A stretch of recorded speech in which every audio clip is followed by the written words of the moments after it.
people have wondered about intelligence elsewhere. I think it's in religion and philosophy, legends.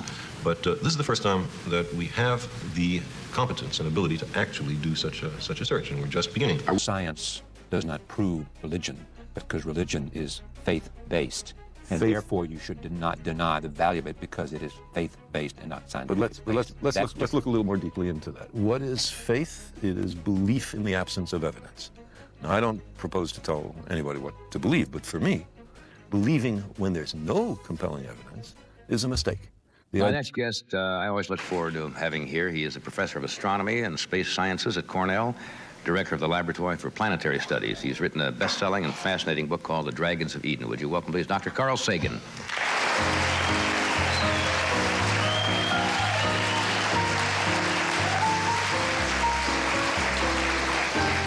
Your name was discussed on this very show last night. We had Ray Bradbury with us, who's a science fiction writer, and we were talking about being out at Jet Propulsion Laboratory and so forth. Yep. Well, what's new in space, Carl? See, I like to condense the subject down real quickly and don't start off too big. Yeah, I know. I think I saw a comment of yours. I don't know if it was in Time or Newsweek. Somebody had asked you about the pictures that are out now. There's Star Wars, Close Encounters, and so forth, and they ask you what you thought. And you thought that they should be, not that you didn't say they were entertaining, but you thought maybe they should deal a little closer with scientific facts. Yeah, my sense of them is that sort of the 11-year-old in me loved them, but they could have made a better effort to do things right. A lot of different aspects of things. There's Star Wars starts out saying it's on some other galaxy, right? And then you see there's people, and starting in scene 1, there's a problem because human beings are the result of a unique evolutionary sequence based upon so many individually unlikely random events on the Earth. In fact, I think most evolutionary biologists would agree that if you started the Earth out again and just let those random factors operate, you might wind up with beings that are as smart as us and as ethical and artistic and all the rest, but they would not be human beings. That's for the Earth. So in another planet, different environment, very unlikely to have human beings. Are you saying on another galaxy, it's not possible that there could be... It's extremely unlikely that there would be creatures as similar to us as the dominant ones in Star Wars. And there's a whole bunch of other things. They're all white. The skin of all the humans in Star Wars, oddly enough, is sort of like this. Right. And not even the other colors represented on the Earth are present, much less greens and blues and purples and oranges. They did have a scene in Star Wars with a lot of strange characters. Yeah, but none of them seem to be in charge of the galaxy. Everybody in charge of the galaxy seemed to look like us. And I thought there was a large amount of human chauvinism in it. Also, I felt very bad that at the end, the Wookiee didn't get a medal also. You know, all the people got medals, and the Wookiee who had been in there fighting all the time, he didn't get any medal. And I thought that was an example of anti-Wookiee discrimination. You're dissecting this scientifically, Carl, taking all the fun out of it for me. Well, that's it. I mean, you can view these pictures entirely uncritically. Well, that's really what it was. It was a shootout, wasn't it? A Western in outer space. Sure. Good guys versus the bad guys. But my sense is that every picture which touches on science could do that, and at the same time, just a little more effort to get the science right. I remember one comment you made. It was about allusion to speed when it really had to do with distance. Yeah, that's right. The parsec or something. Solo, that's right. Talked about getting to a certain place in only so many parsecs of time, or speed. When it's a unit of distance, it's like saying that from here to San Diego is 30 miles an hour. It just doesn't mean anything. Yeah. But how many people were sitting there that figured that out during the picture? All you got to do is hire one impoverished graduate student and you get all the facts right. I can tell you that. When Ray Bradbury was on here last night, and I think I've asked you this question before, because if I remember in Star Wars, they got up and they got in the spaceship and they were beyond the speed of light, right? Yep. Now, as far as I guess science knows, that is supposed to be the finite limit of velocity, is the speed of light, and nothing can go faster than that. And yet in this picture, they were going faster than that. And I asked Ray, I said, what would happen? And I think I asked you the same question. If they found something that was beyond the speed of light, how wouldn't that change all of the whole Yeah, physical conception of what's going on? a lot of people are sort of annoyed that physicists should lay any constraints on what we could do in the future. But I think the way to look at it is something like this. This is all due to Einstein. I mean, it has to be laid in his lap, all the people who are annoyed at not being able to travel faster than the speed of light. It's simply this. If no material object can travel at or beyond the speed of light, then there's a great deal of things in the world that are understandable quantitatively in detail.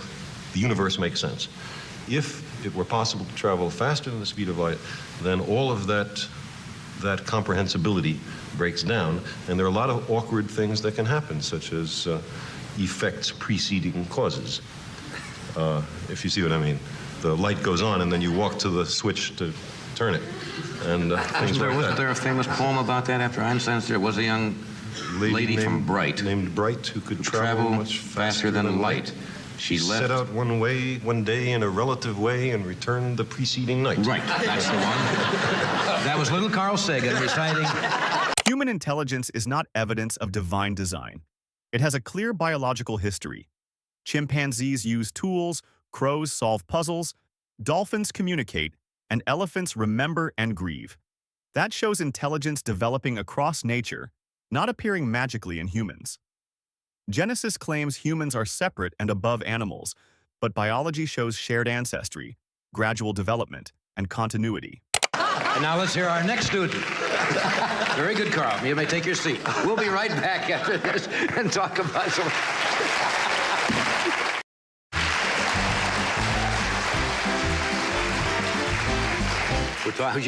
We're talking about Star Wars during the commercial. I said, you realize Star Wars made over $200 million? And he said, you could go to a planet for $200 million, right? It's true, that's what it costs. And see it live, right? Unless you go coach. You can go That's right, and then you get that one little trade dinners and it's lousy. We've talked about this before, but the fascination is still mind-boggling. You're involved now with looking for extraterrestrial intelligence, right? With a committee. How do you go about looking for?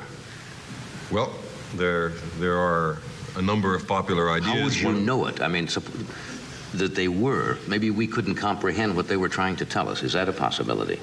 Sure, but it's a little like this. If you're an advanced civilization and you wish to communicate to a backward civilization, you talk slow and simple. And obviously we would be the backward civilization because we do not have that capability of doing what... We've just emerged. Our technology just barely has come to the point where we're able to send spacecraft to probe in a halting and tentative way the nearby planets, and in which we're able to construct large radio telescopes to see if anyone is sending us a message. And it's this latter end of things that, for the first time, is now being funded at a quite low level, but the first operational program that NASA has funded is in the present budget. And the idea is simply to look at a lot of stars or carve up the sky into little pieces and look at each piece and see if there's a message coming to us. Now, even the nearest one would be... Well, nearest star is a little more than 4 light years away, so if we got a message today, it left that star 4 years ago. But, you know, we ought to be used to that kind of idea. You look at the sun, you're not seeing it now, you're seeing it 8 minutes ago, because it took 8 minutes for light to travel at the speed of light from the sun to the Earth.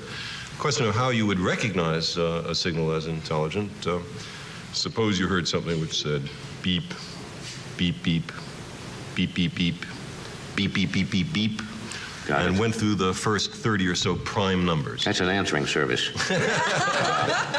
In other words, you go through the numbers. Yeah, and there's no natural process which, you know, would say 1, 2, 3, 5, 7, 11, 13, 17, which are unless I missed one, the first few prime numbers.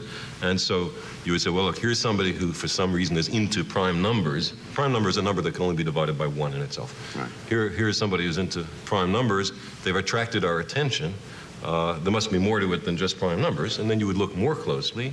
That's the sort of so you figured the signals scenario you would get would be in some kind of mathematical... Well, it would be so regular... Which is a universal type of... Yeah, that you could only say, the only possibility would be that it was intelligent, and then you would look for the more detailed message, either at faster time resolution or at some adjacent frequency or something of that sort.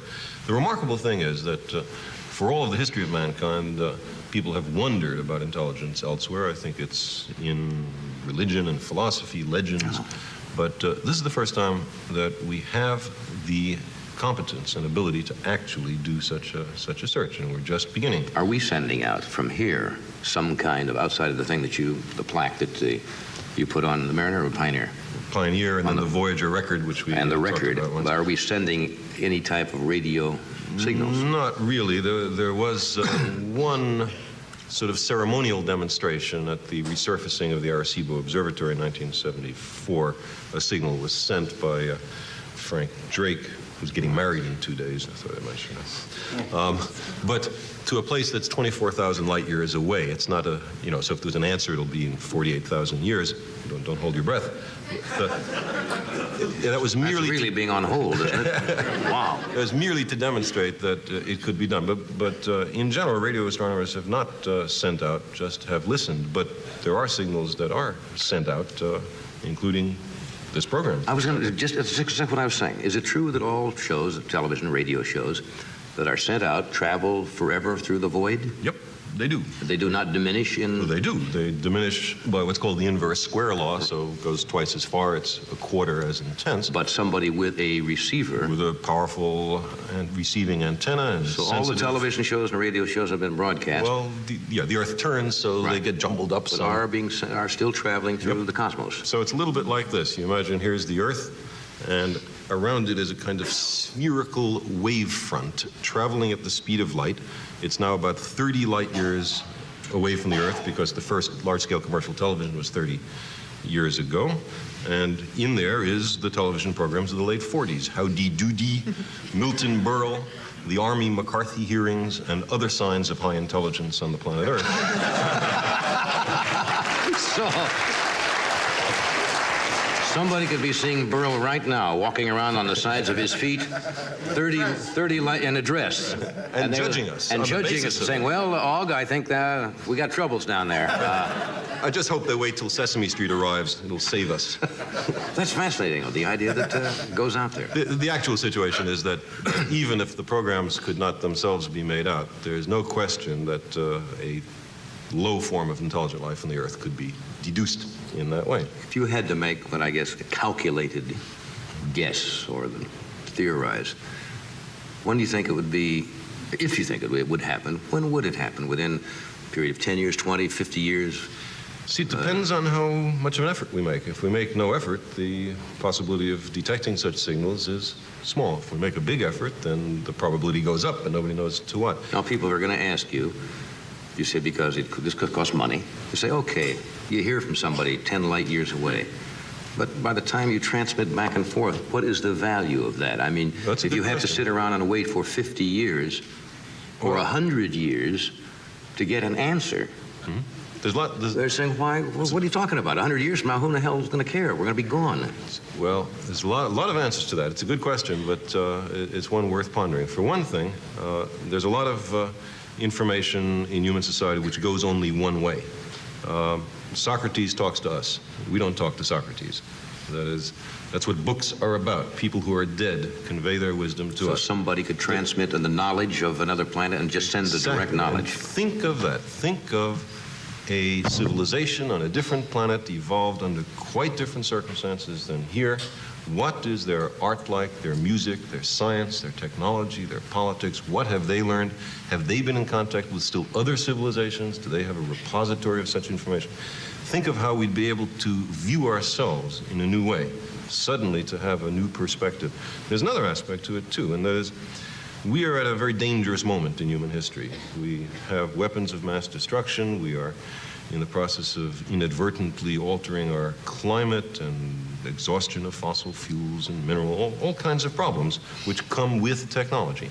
We are not certain that we will be able to survive this period of what I like to call technological adolescence. Were we to receive a message from somewhere else, it would show that it's possible to survive this kind of period, and that's a useful bit of information to have. Yeah, wouldn't it? Children are born curious, but religion often trains them to obey before they question. Proverbs says not to trust your own understanding, and Paul says to take every thought captive to Christ. That is not open-minded truth-seeking. Animal intelligence makes the problem worse for Christianity because humans are not separate from nature. The evidence points to evolution, not special creation. You are the best-known astronomer in the world, but I was just thinking, who's the second best-known astronomer in the world? You know, it is true, but it's not. It's a funny thought. It's like now the best-known chemist. It's just you've just made something, you know, unique out of your life, truly, because astronomers are not well known. Thank you. I never intended to do it. All I wanted to do was research to sort of immerse myself in the magnificence of the universe, and all this other stuff just sort of knocked on my door. You believe that there are people out there, don't you? People, no chance. Because Okay. people are the result of a particular evolutionary pathway on the Earth that could not possibly recur elsewhere. Believe is a very, I'm sorry to catch you up on words. No, I like that. That's but fine. Believe is Yes. a very strong matter for scientists. And belief in the absence of evidence maybe exists in religion, but it shouldn't exist in science. Okay. And since we do not have strong evidence for extraterrestrial life, I neither believe nor disbelieve. What I do say is that it's an extremely important question. We have the tools to find out. Let's look. Why is it important? It's important because, first of all, it characterizes who we are. For the longest time, people have thought that they were the center and point of the universe, the reason there is a universe. And that, of course, is connected with there not being anybody else. Right. If there is somebody else, then that We're is not recognized. quite as important. We're not quite as important. But there's other evidence that we're not quite as important. You said that we were unique, that you laughed at the suggestion that there are people out there. Absolute unique sequence of events made human beings.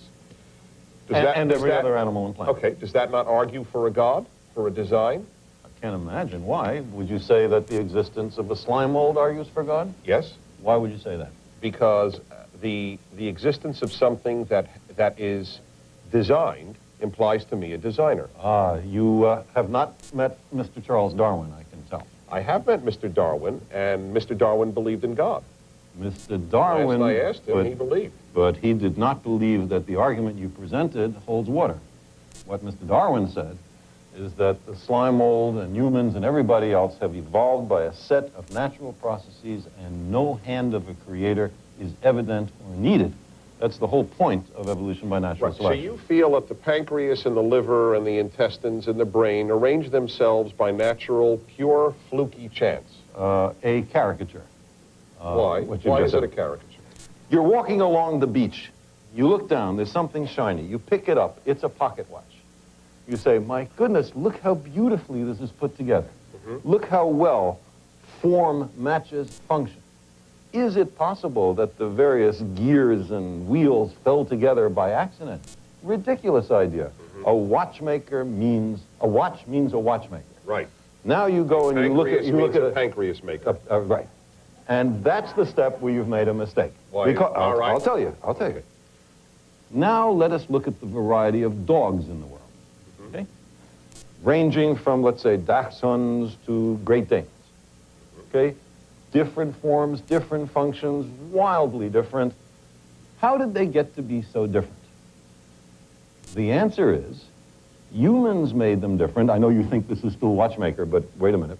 Humans made them different by interfering with who mates with whom.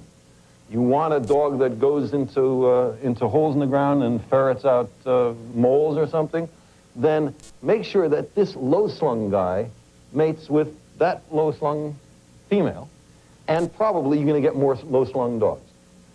Now, what you are doing is what Darwin called artificial selection. The imposing of restrictions on what kind of offspring they're going to be by an external force. And if humans, in a mere 10,000 years or so, can produce the entire variety of dogs, cannot nature, which reaches into the innards of organisms, But nature doesn't have a brain. doesn't need a have brain. a will. Doesn't need a brain. Okay, all right. Having 4 billion years of biological evolution create all the diversity and beauty in the natural world. Having said all that, I will ask when we get back whether you do believe in God and what God means to you, because it's a question people like to ask scientists, especially a Carl Sagan. We'll be back in a moment with that question. The watchmaker argument falls apart the second biology enters the room. Watches do not reproduce, mutate, inherit traits, or adapt. Living things do. That is the whole point. Evolution is backed by genetics, fossils, and observed adaptation. Complexity does not require a designer. Natural selection explains how life changes over time, directly contradicting the Bible's claim of fixed created kinds. Okay, welcome back. With me is Carl Sagan, the world-renowned astronomer. I hasten to add that his new book is out, A Vision of the Human Future in Space, and it's called Pale Blue Dot, and I strongly recommend it. We're going to talk about that in a moment, but we were having a little debate here. You asked me, do I believe that the pancreas suggests a god, and I do. And I asked you if the stone suggests a god. Yes, and I said that not quite as much as the pancreas. That's probably because you're not a stone. If you were a stone, you'd probably think it the other way around. As you're from Brooklyn, as we established, there was a statement that we used to say then about those ifs. If my grandmother had wheels, she'd be a trolley car. Or as people not in Brooklyn, or as people not in Brooklyn say, if I had eggs, I'd have ham and eggs. If I yes, that's had right. ham. But right, all right. So therefore, the ifs. If I were a stone, I wouldn't be. I would. Well, on television, anything goes actually. But maybe if I were a stone, I would be here right now. Actually, sometimes I watch TV and I think I am watching a stone. Be that as it may, you look at all this. I have to ask you a question. Then, Sure. Are you an atheist? What do you mean by atheist? One who believes that there is no God. What do you mean by God? I'll tell you exactly. A creator who, with intelligence, who is aware of his creation. But there are religions that believe in no God of that sort and still are religions. I didn't ask you if you were religious. Buddhism. I know, I understand that. This is a scientific question. Was the universe created or was it always here? Mm-hmm. And the only way to answer this is through science. We don't have the answer yet. Well, we have a suggested answer. The Big Bang suggests that it wasn't always here. Not at all. Not at all. Not at all. The Big Bang, here are two alternatives. Let me say the three possibilities, or three of the possibilities. One is that 10 or 15 billion years ago, or whatever it is, the universe was made from nothing. Right. Number two, that 10 or 15 billion years ago, the latest in an infinite sequence of expansions and contractions of the universe occurred. Mm-hmm. Third possibility, that 15 billion years ago, our universe was created from nothing, one of an infinite number of universes that are spontaneously forming and destroying. Right. Okay, now let me ask you something. Does the idea, I admit that the idea of God is mind-boggling, but do you not admit that the idea of infinity is more mind-boggling? Not more. There is no limit to the number of universes? What does that mean? What does God mean? What does it mean to make something from nothing? I gave It's mind-boggling either way. Let's admit it. Okay. Let's admit it. So where do you think the evidence leads? You look at a baby born and you say, Mother Nature is amazing, or there might be a God. Which is your more spontaneous response? Which is the more superficial and sentimental answer? Which is the deeper answer? There are a lot of questions you could ask. The sentimental and deeper may be the same. They may not be. That's correct. I fully acknowledge that. Sentimental is a danger. Sentimental is a danger. That is sentimental correct. can lead you into other directions. But But anyway, we don't decide Yes. on where the baby comes from by how it feels to have a baby. I've had 5, I mean, not in that sense, but we understand. in that sense, Yes. I've had 5, and I think it's great, and I never had for a moment the thought, God intervened to make this baby. Let me ask you a question about that, by the way. If God is omnipotent and omniscient, Yes. why is it necessary for God to be meddling in the universe after he made it? Why didn't he make it right in the first place so it would go in the direction he wanted? Because there would be no need for us then. If the world were perfect, then we could not exist because we could have no freedom of choice to do bad. We couldn't choose anything imperfect. This is a very egocentric Not point egocentric. of view. That the point of the world is so that we will do good or Yes, bad. that's right. Now, let me believe tell you a Without fact. humanity, Let me I don't think there's a point to the universe. Let me now argue about that. A lot of people like that idea, right? It's satisfying. No, wait. it's not. Let me make a remark. It's satisfying. We're at the center. We're important. We're the reason the universe was made. Feels good, right? Now, let's think of where we are. We live on a tiny world in a solar system which has about 70 or 80 big worlds going around the sun, which is an obscure star in an obscure spiral arm of a humdrum galaxy that contains 400 billion stars, and this Milky Way galaxy is one of about 100 billion galaxies. Now imagine that number of places, and in this obscure galaxy, in that tiny star, that little planet, those guys think they're the center of the universe. It's hilarious. Yeah, it's not hilarious. It just shows size isn't important. We'll be back in a minute with more on this. It's not a question of size, it's a question of multiplicity. My family. Yeah, I'm from Sirius, the star Sirius. Things we don't know about yet. Things that Carl Sagan will tell us about. Why is it that man is still not evolving into a more perfect race? Why does it seem like we're actually declining instead of inclining? You have to bear in mind, I don't understand why that question received applause. You have to bear in mind... People are pessimistic about humanity. Really, that is the reason, and it's sad. You have to bear in mind this time scale of evolution.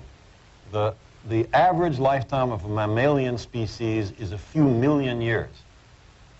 We live in our personal lives only a few decades.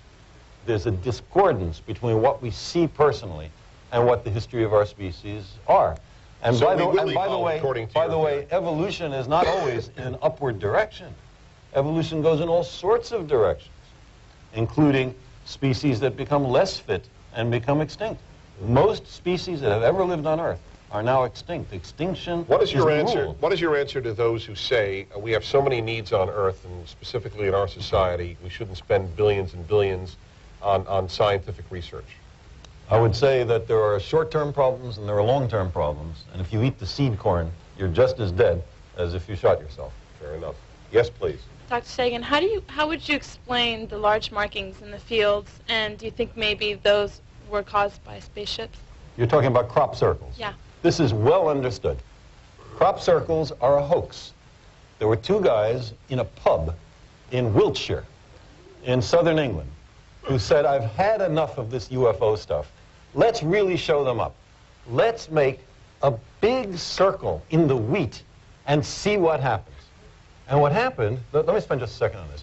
What happened is, people said, oh, UFOs have landed. So then they thought, okay, this is too easy. Let's make something more complicated. And they did that. And then not only did people say UFOs have landed, they said, this is too complex for human beings ever to have made. This must be extraterrestrials for sure. God. And for 15 years, no one caught on. And then they confessed. And you see, you have heard about it being extraterrestrials. You never heard about the two guys who did it who confessed. And that says something about the way the media work. Hey, I just did a show on that. You're absolutely right. Religion keeps forcing humans into the center of reality, but science does not flatter us. Earth is one small planet around an ordinary star in a massive universe about 13.8 billion years old. Science admits what it does not know. Religion hides ignorance by inserting God. Christianity makes the universe about humans, sin, and salvation, but the evidence makes that look emotional, not factual. My question is, given all these demotions, what is your personal religion, or is there any type of God to you? Like, is there a purpose, given that we're just sitting on this speck in the middle of this sea of stars? Now, I don't want to duck any questions. And I'm not going to duck this one, even though I have high religious personages who are close friends of mine in this room. But let me ask you, what do you mean when you use the word God?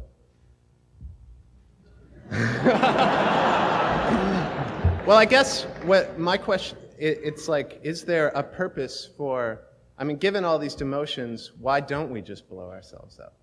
Why don't we? Yeah, what is our purpose? I mean, Let me turn the question around. If we do blow ourselves up, does that disprove the existence of God? No, I guess not. I mean, it'll be a little late to make the discovery, but still. Yeah.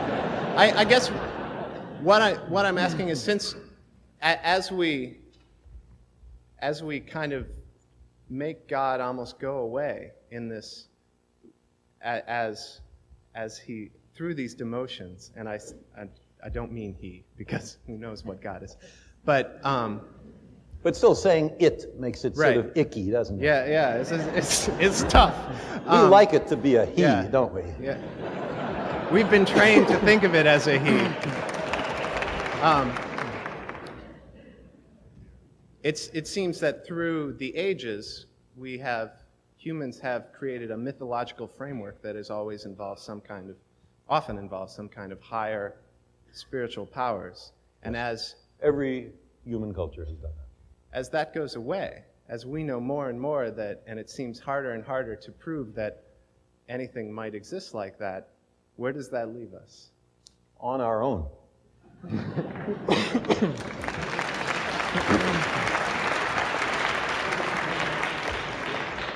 Which to my mind is much more responsible than hoping that someone will save us from ourselves so we don't have to make our best efforts to do it ourselves.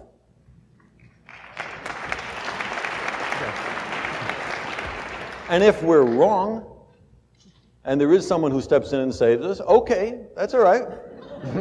I'm for that, but we, hedged our bets. It's Pascal's bargain run backwards. I'll say another word. The word God covers an enormous range of different ideas, and you recognize that in the way you phrase the question. Running from an outsized, light-skinned male with a long white beard sitting in a throne in the sky and tallying the fall of every sparrow, for which there is no evidence. To my mind, if anybody has some, I sure would like to see it. To the kind of God that Einstein or Spinoza talked about, which is very close to the sum total of the laws of the universe. Now, it would be crazy to deny that there are laws in the universe, and if that's what you want to call God, then of course God exists. And there are all sorts of other nuances. There is, for example, the deist God that many of the founding fathers of this country believed in, although it is a secret whose name may not be spoken in some circles, a roi fainéant, a do-nothing king, the God who creates the universe and then retires, and to whom praying to is sort of pointless.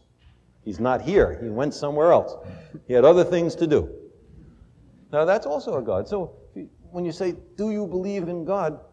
If I say yes or if I say no, you have learned absolutely nothing. I guess I'm asking you to define yours if you have one. But why would we use a word so ambiguous that means so many different things? It gives you freedom to define it as you choose. It gives you freedom to seem to agree with someone else with whom you do not agree.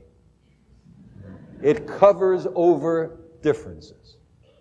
It makes for social lubrication. But it is not an aid to truth, in my view. And therefore, I think we need much sharper language when we ask these questions. Sorry to take so long in answering this, but this is an important issue. The problem is that God keeps changing shape whenever the argument gets pressured. A real claim should be clear enough to test, but religion often blurs it on purpose. The universe is not a mind. Gravity does not answer prayers. Nature does not forgive sins, judge souls, or perform miracles. Christianity is not just claiming something exists. It claims a personal being who intervenes in reality. Until that is proven, hiding behind vague language is not an argument. It is a retreat. To this, I hate to read too much, but this is almost like they've been reading your book. This is from the New York Times for Friday, May 24. Americans flunk science, a study finds. Less than half of all American adults understand that the Earth orbits the sun yearly, according to a basic science survey. Nevertheless, there's enthusiasm for research, except in some fields like genetic engineering and nuclear power that are viewed with suspicion. Only about 25% of American adults get passing grades in a National Science Foundation survey of what people know about basic science and economics. I mean, this is singing your song, isn't it? Well, it's certainly what I'm talking about in the demon-haunted world. My feeling, Charlie, is that it's not that pseudoscience and superstition and New Age so-called beliefs and fundamentalist zealotry are something new. They've been with us for as long as we've been human. But we live in an age based on science and technology with formidable technological powers. Science and technology are propelling us forward at accelerating rates. That's right. And if we don't understand it, and by we I mean the general public, if it's something that, oh, I'm not good at that, I don't know anything about it, then who is making all the decisions about science and technology that are going to determine what kind of future our children live in? Just some members of Congress? But there's no more than a handful of members of Congress with any background in science at all. And the Republican Congress has just abolished its own Office of Technology Assessment, the organization that gave them bipartisan, competent advice on science and technology. They say, we don't want to know. Don't tell us about science and technology. Surprising, because Gingrich is genuinely interested, I think, in these kinds of things as a, out of his own intellectual curiosity. Does the president still have a science advisor? He does, John Gibbons, and the vice president is scientifically well known literate. For being yes, scientifically a science maven. I mean, you blast them all: creationist, Christian scientists who you say would rather allow their children to suffer than give them insulin or antibiotics. Astrologers come in for particular scorn on your part. Well, I would say scorn, just derision. Derision. A more generous version of scorn. But what's the danger of all this? I mean, this is not the thing that... There's two kinds of dangers. One is what I just talked about, that we've arranged a society based on science and technology in which nobody understands anything about science and technology. And this combustible mixture of ignorance and power, sooner or later, is going to blow up in our faces. I mean, who is running the science and technology in a democracy if the people don't know anything about it? And the second reason that I'm worried about this is that science is more than a body of knowledge. It's a way of thinking, a way of skeptically interrogating the universe with a fine understanding of human fallibility. If we are not able to ask skeptical questions, to interrogate those who tell us that something is true, to be skeptical of those in authority, then we're up for grabs for the next charlatan, political or religious, who comes ambling along. It's a thing that Jefferson lay great stress on.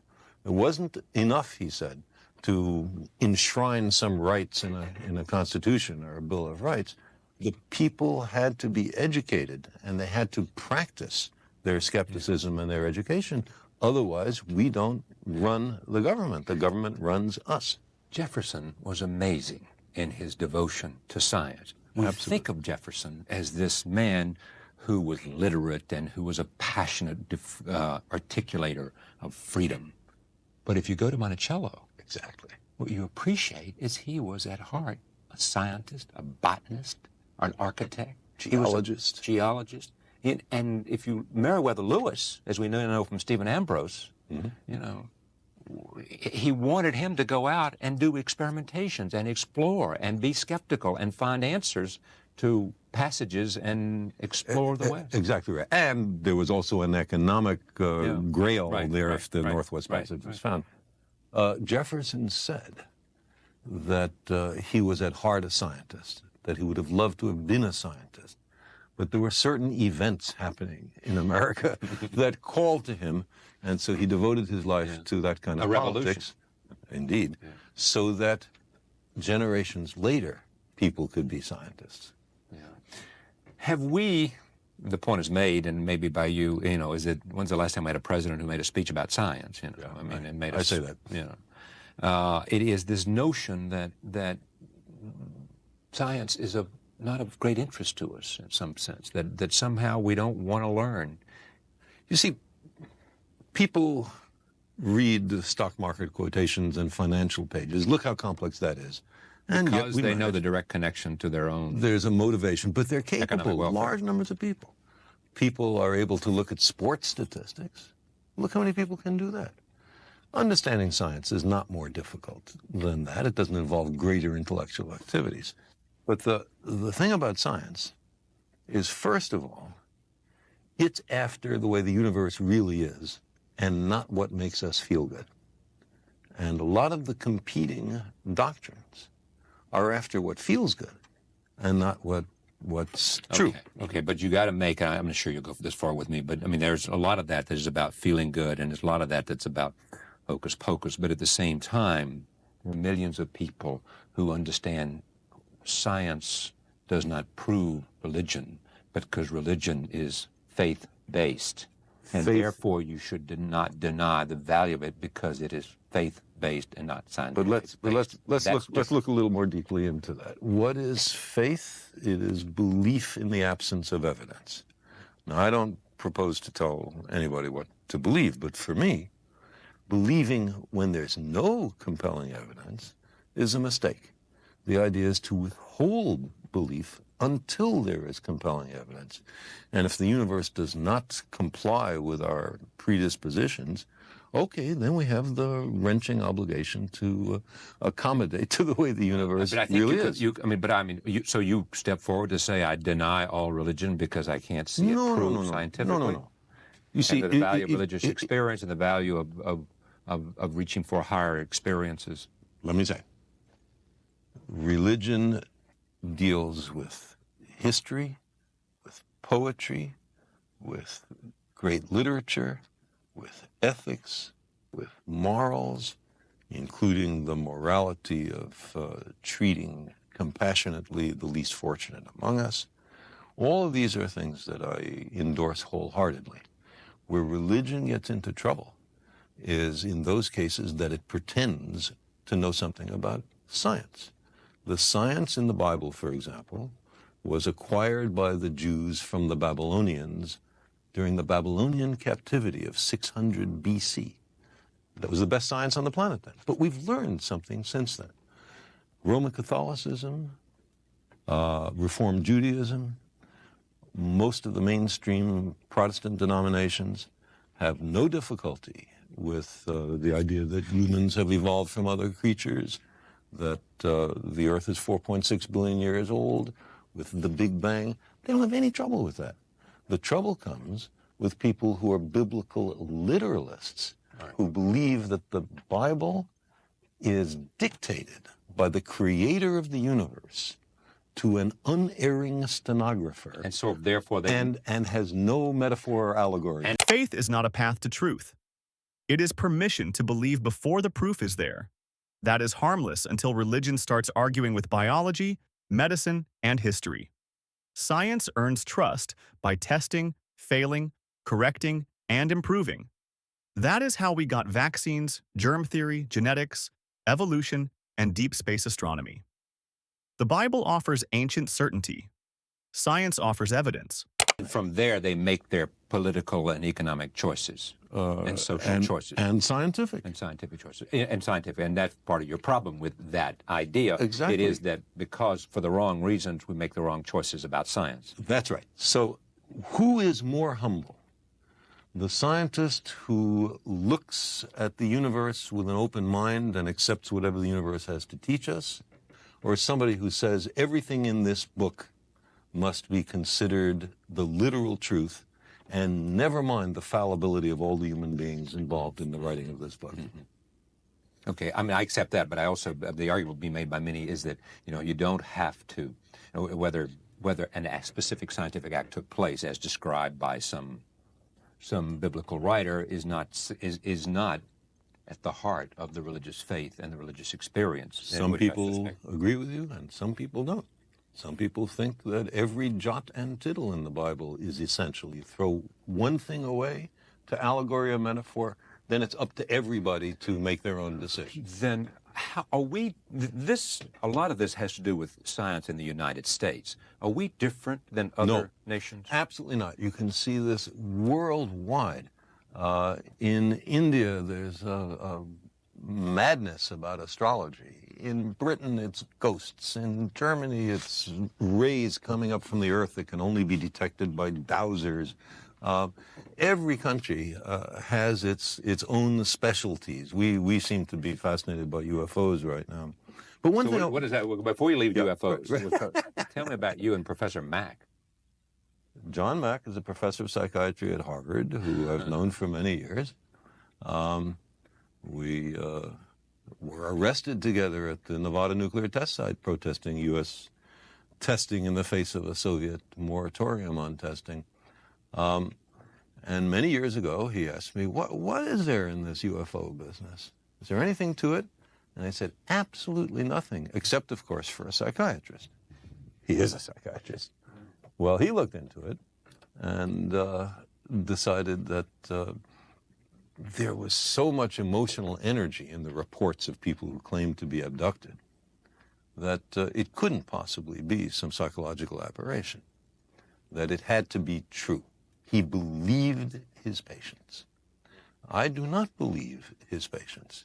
Many of these stories are about waking up from a deep sleep and finding your bed surrounded by 3 or 4 short, dour, gray, and sexually obsessed beings, who then take you to their spaceship after they slither you through your wall and perform a variety of objectionable sexual experiments. But here we have Dr. Carl Sagan, astronomer, versus Dr. what's his first name? Mack. John Mack. MD. No question. So what's the problem? He's a scientist. How can scientists disagree? He's a scientist. Is that what you're asking? No, I'm asking what do you think of this man coming to these conclusions? I think he is not using the scientific method in approaching his issue. And when you constantly, I assume you come at him with both barrels in conversation. And in the demon-haunted world. And he says? He says, I don't appreciate the emotional force. You don't. Of these reports. But many people awaken from a nightmare with profound emotional force. That doesn't mean that the nightmare is true. It means something went on inside our head. You were making a point before I jumped to John Mack. What I wanted to say is, going back to the question of adequate evidence on something that's emotionally really pulling you. I lost both my parents about 12 or 15 years ago, and I had a great relationship with them. I really miss them. I would love to believe that their spirits were around somewhere, and I'd give almost anything to spend 5 minutes a year with them. Do you hear their voices ever? Sometimes. But 6 or 8 times since their death, I've heard it. Carl, just in the voice of my father or my mother. Now, I don't think that means that they're in the next room. I think it means that they're in your I've had an auditory hallucination. I was with them so long, I heard their voices so often. Why shouldn't I be able to make a vivid recollection of it? Here's what's interesting about this for me. You won't see this, but I'll throw it at you anyway. You convinced me a long time ago that it was arrogant for me or for anyone else to believe that there wasn't some life outside of our... To exclude the possibility. To exclude the possibility was an arrogance of intellect that we should not assume. You couldn't prove it. You didn't know it was there, but the arrogance for you... Right. We don't know if it's there. We don't know if it's not there. Let's look. And if you take that... Why can't you say there's a lot we don't know? There's a lot of power there that we don't know. There's a lot we don't know. You know, it's what I believe. But that doesn't mean that every fraudulent claim has to be accepted. We demand the most rigorous standards of evidence, especially on what's important to us. So if some guy comes up to me, and a channeler or a medium, and says, I can put you in touch with your parents. Well, because I want so terribly to believe that, I know I have to reach in for added reserves of skepticism, because I'm likely to be fooled and much more minor to have my money taken. You know, what was it, J.Z. Knight? Was it? Yeah, exactly. She has a guy named Ramtha, who's 10,000 years old or 35. 35, yeah. And he tells you lots of things, but nothing about what life was like 35,000 years ago. Shirley MacLaine believes. Shirley MacLaine believes that Ramtha was her brother. Things like the Loch Ness Monster, and big, all that. Again, is it photograph? Fakes. I mean, the most famous photograph is now been shown to be a fake. But could there be a unknown mammal or even reptile of large dimensions swimming in a Scottish lake? Sure, there could. That we don't know about. Sure, there could. Who says no? But nobody. But the evidence does not support it. Does not demonstrate it. So do we say, oh, ridiculous? No, we don't do that. We say unproved, which is a Scottish verdict. Some reviewers differ with your conclusions on this point, that you seem to say it's growing, this kind of pseudoscience. No, sorry to interrupt. I don't. This is part of being human. Humans have had this way of magical thinking through all of our history. The problem is that today the technology has reached formidable, maybe even awesome proportions. And so the dangers of thinking this way are larger. Not that this is a new kind of thinking. You are living with myelodysplasia. Or I have been. You have been. It's in remission. Or you have what? Well, you know, with diseases of this sort and all cancers. Cancer of the bone marrow? It's myelodysplasia is not exactly cancer of the bone marrow, but if untreated, it inevitably leads to leukemia. And the trouble with all these diseases is you never know that you've got every last cell.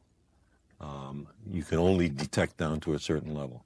But down to the level that anybody can detect, and in terms of how I feel and my stamina and all that, it seems to be gone. And I'm very lucky. Because you had a sister who my sister enabled Carrie, you to have a bone marrow transplant. That's one, and also the enormous advances in in medical science in just the last few years. If I had had this thing 5 or 10 years ago, I would be dead sure as shooting.